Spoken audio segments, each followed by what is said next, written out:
Our fifth speaker of the morning and our final before we break into the first of the Q&A sessions is Alister McEwan. Alister is Vice President of Advertising at the BBC, and he's going to be talking about the role that mobile advertising has in targeting high-income earners.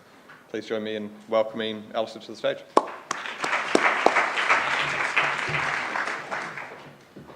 Morning, everyone. So, how many people are secretly going to go out of this session and Google the Beardo after this? How many people have already Googled the Beardo? No, we haven't got anybody on yet. So, BBC, I think everyone is kind of aware of the BBC. It's touched everybody's lives in one way, shape or form. Just a little bit of context about who we are and what we do. We're obviously... We produce a number of TV stations around the world. We're on radio. We've got digital sites. We produce apps. But we also go way beyond that. We kind of are in the space of live events, e-commerce, subscription video on demand. And we kind of build our business in lots of different ways to reach our audience and bring the fantastic content and the creativity that the BBC is world renowned for to lots of different audiences in a variety of different ways. And a little bit of context about, kind of where we're at and what we do. Numbers are kind of de rigueur in our industry. Everyone's kind of looking to produce the biggest numbers. But it's not just about the kind of your owned media and the size of your footprint, but it's also about the ability to influence way beyond your brand. And the BBC is the world's #1 most tweeted news source in the world, and I think we're #3 most shared on Facebook. So the ability for us to reach our audience and to kind of take our audience on a journey way beyond the platforms which we own and operate is very significant. I'm going to talk a little bit today about really the effective role of advertising on mobile. Now, mobile is kind of an increasingly important part of all of our lives, and we've heard this morning already about just how kind of quickly it's accelerating. And I think we've been absolutely struck by just how rapid that pace of change in the last 18 months has been for our audiences. And the way we kind of access different audiences and the way we deliver that content. And it's really accelerated at a rate that I don't think that we really foresaw.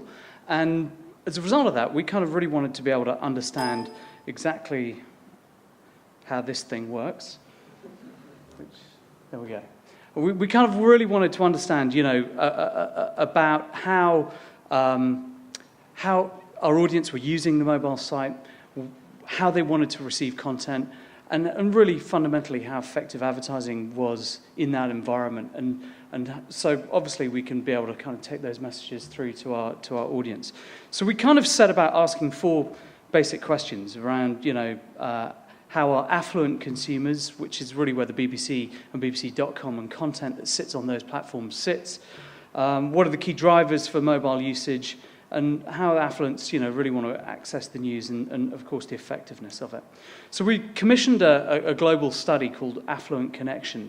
We did that with Millward Brown, which is, for many of you, you'll know them, but they're one of the world's biggest and best research companies around the world. And we kind of wanted to understand at a global level just how important mobile was to our core audience. And our core audience is really, top 20% of income earners around the world in different markets, and measure that against the general population and kind of understand how our core audience was kind of interacting with mobile and the value of the mobile proposition in comparison to kind of the global population. So we decided to kind of take this study and commission it in 6 markets around the world, which we felt were kind of representative of our audience in mature, developed markets. And of course, Australia was one of those markets that we brought the study to. We surveyed 1,000 people in each market and really wanted to then pull out some of the key insights. And the first major insight that we kind of pulled from this was the fact that it's really technology and handsets, mobile handsets specifically, and also the fact that our audience, the affluent consumer, are really using their mobile technology for work purposes, which is, perhaps intuitive, but we really wanted to kind of understand that and validate that. And they're really the 2 key drivers of usage for mobile. So the first point was that really within that 20% sort of top affluent consumer around the world, 20% of that are accessing the internet for at least once an hour. And that, I think, critically was 18% higher than the general population. So the affluent consumer who's perhaps earning a higher income, has access to the latest technology, smartphones, is really utilising the technology to be able to kind of increase the frequency of their usage, and they're using that way more than perhaps the general population would be. And of course, the technology was a key driver there as well. So people who had latest generation handsets, by that we define it from about September of last year.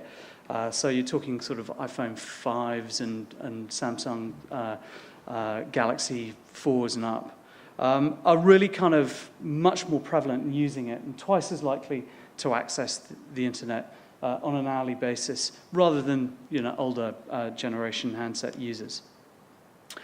And of course, they are tools for the workplace. We think of our mobile phone as very much a personalized piece of a kit that we use to stay connected, to be informed, to educate ourselves, to access transactional behavior as well. But also they're absolutely fundamentally used amongst that affluent consumer base as a tool for work.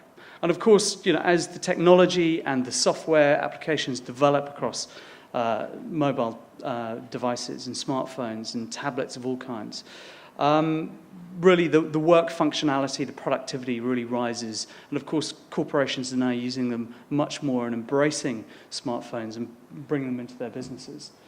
So a bunch of stats which I kind of won't run through because you can all read them. But I think the underpinning of all of this is the fact that these are devices that now interact in the workplace. They're a great environment in which for businesses to communicate at a personalized level to their core target audiences. And of course, people with their modern smartphones are really connecting for longer.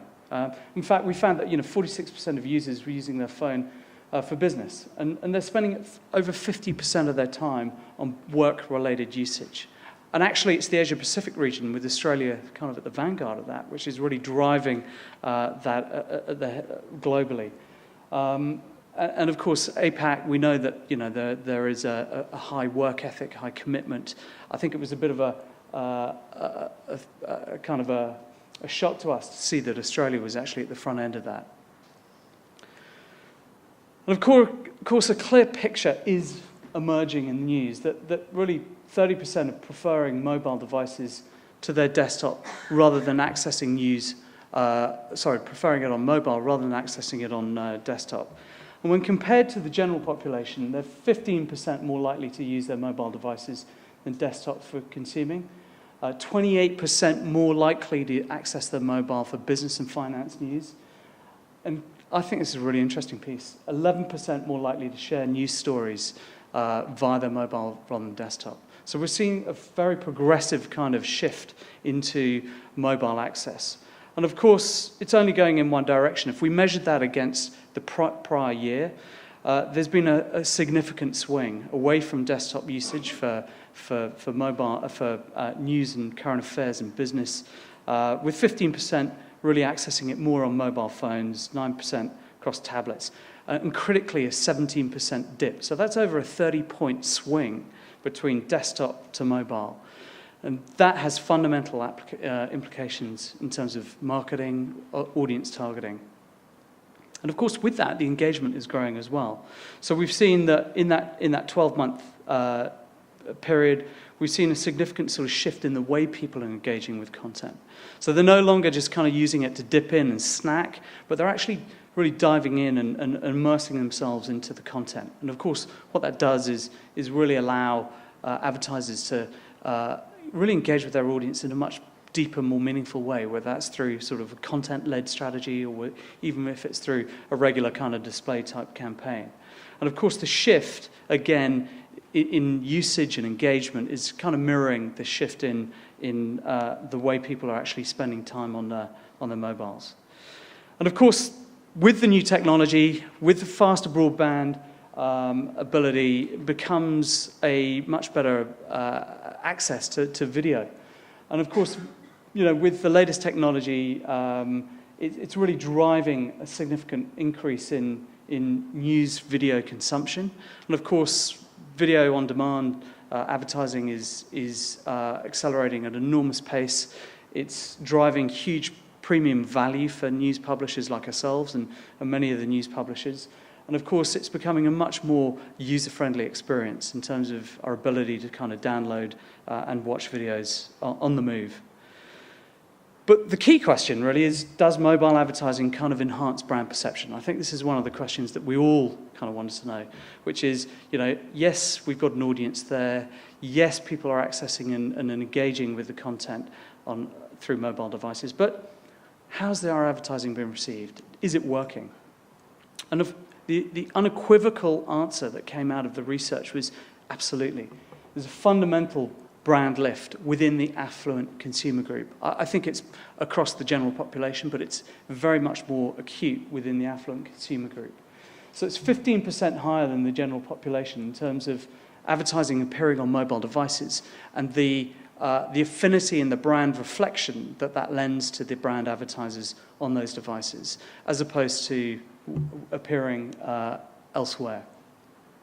So if we look at some of the affinity statements here, trustworthy, appealing, but innovative. There are some sort of key drivers between advertising appearing on modern smartphones and tablet devices versus the older versions. And of course, this is only ever going to increase. This is only going in one direction. So in addition to kind of that, we also wanted to understand, just how effective advertising on mobile was. So we kind of, together with Millwood Brand, we kind of tapped into their global case study database. And they've been conducting 114 different mobile ad effectiveness studies globally around the world and tapping into 400,000 respondents. It's a sizable kind of universe for any study. And we really wanted to understand that, whether or not advertising was going to be effective. And we pulled out some really interesting stats here in terms of not only just in terms of ad recall and awareness, but brand favorability, purchase intent, and the fact that mobile is really driving that in a significant way. But when we correlate that and look at it right next to desktops, I think the results are pretty interesting. Really there is twice the power of mobile brand effectiveness, brand advertising effectiveness versus the desktop. And that was really startling for us. And we kind of really wanted to understand just how that was related to the affluent group. And within the affluent group, it was 4 times different in terms of the effectiveness of advertising to that affluent consumer group on mobile devices versus the desktop. Now that is a very significant shift by any stretch. And of course, we understand that brand campaigns these days are generally run across digital, for desktop access. We know that advertising spend on mobile devices at the moment is still significantly behind where the audience consumption rate is for mobile. And of course, the evidence now points, and really this was the core reason why we commissioned this study, because we wanted to provide some rationale for marketers. We wanted to evidence why mobile was actually kind of being used, how it was being used, and more importantly, how effective the advertising was. So we looked at a variety of different kind of formats, from standard buttons and banners to more dominating kind of positions, and of course video through the different sites. And interestingly, and of course, pre-roll and video advertising still has a major cut through in terms of the kind of the brand favorability. And particularly within affluent consumers, you can see that there's a significant sort of difference in terms of their accepting or their acceptance of advertising on mobile devices. So what was kind of interesting was, how that then feeds through to the conversion process and down the purchase funnel. And of course, in terms of the way that advertising is received on mobile devices, how people are sharing that information, and then ultimately how they're actually taking action. 21% more likely to look for the brand in store or to purchase service. So, they are absolutely fundamentally driving involvement at the consumer level. We know that this is a very powerful medium. We know that the metrics that currently the industry is measuring mobile by, whether it's through click-through rates, whether it's cost per acquisition, is absolutely not the way to go, because advertising on mobile devices is effective, it's working, and it's driving effective action to the basket as well. So really, we took out a number of different kind of key learnings out of this. The first of which is, mobile is increasingly effective for affluents, and it's a really central part of their working lives. And I think the fact that, this affluent consumer group really has an interest and a penchant for new technology. They have the ability to invest into the latest devices, and that technology is really positively impacting the effectiveness or rather their uptake, and really the affinity and brand rub-off that the brands are looking for. Mobile advertising, 4 times more effective than desktop amongst affluents. Across the general population, that's twice as effective as desktop. Of course, all of these different platforms have their role to play, but I think it's about underpinning the fact that it's an incredibly valuable platform and channel in which to go chase consumers. And really, consumers are more deeply engaging than we thought they were. They're not just scanning and snacking, but they're really kind of diving into it. And really, brands targeting affluent consumers should be allocating a greater percentage of their digital spends. We know that at the moment in Australia we're tracking way behind where the US and the UK markets are. We're less than 10%. UK is in excess of 15%. It's driving towards 20%. We know that the marketing community in Australia needs validation. They need rationale, and I think this really kind of provides some of the help for that. So what's next? Where's mobile going?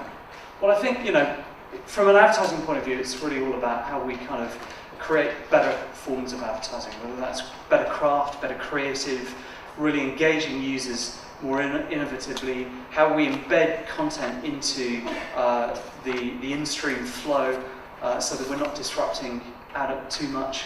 But at the same stage, we're engaging people with content that they want, so that we get a better value exchange amongst our audience on behalf of advertisers.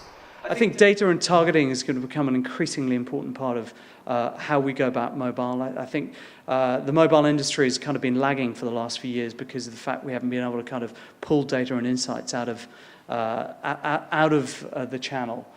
That's ever improving, and our ability to personalize and target to individual customers is going to be very important. I think video is a fundamental driver for the effectiveness of mobile. And I think we're seeing, the BBC, we're now, I think, nearly 50% of our traffic is on mobile devices. We're delivering more and more video in a constant stream every day. And I think it's about how we engage audiences, not just with short-form content, but also with mid-form and long-form content.